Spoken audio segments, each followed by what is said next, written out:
Awal April lalu, puluhan orang mengalami keracunan massal akibat bakteri E. coli di takjil kue ipau di Kalimantan Tengah. Bakteri ini sebenarnya baik karena hidup di dalam usus untuk menjaga pencernaan. Namun ada pula yang sebaliknya. Lantas bagaimana mencegahnya? Kami kemas dalam infus informasi untuk sehat.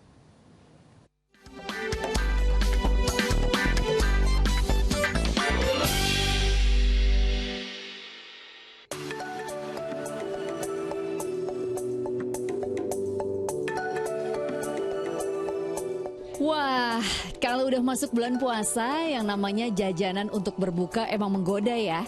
Apalagi kalau lihat makanan takjilnya yang bervariasi dan segar. Rasanya langsung mau dilahap semua. Eits, tapi kita tetap harus waspada mengenai kebersihannya. Jangan sampai malah mengancam kesehatan kita. Nih contohnya, di Kota Waringin Timur, Kalimantan Tengah, ada 84 orang yang keracunan massal gara-gara makan kue ipau. Setelah diusut, rupanya ada bakteri Escherichia coli atau E. coli dalam makanan itu. Dan setelah kita analisis, itu sebagian besar adalah produk pangan siap saji dari rumah tangga. Jadi misalnya, tapi rumah tangga yang tanda kutip melayani tadi ya, pesanan-pesanan banyak gitu.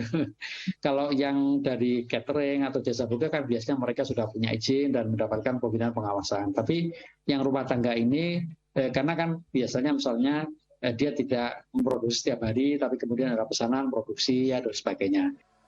Loh, kok bisa? Padahal kan bakteri E. coli itu memang hidup di dalam usus manusia untuk menjaga kesehatan sistem pencernaan.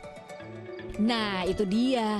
Ada juga pemirsa jenis-jenis E. coli yang justru bisa berbahaya dan mengganggu kesehatan. Biasanya masuk ke dalam tubuh melalui kontaminasi makanan dan juga kontak langsung ketika kita tidak rajin mencuci tangan usai memegang sesuatu. Biasanya dia akan menyebabkan infeksi saluran pencernaan dengan gejala-gejala seperti perut kram, kemudian buang air besar cair ya, diare. Nah, diarenya ini kadang bukan hanya cair saja, tapi bisa ada yang menyebabkan darah, ada darahnya.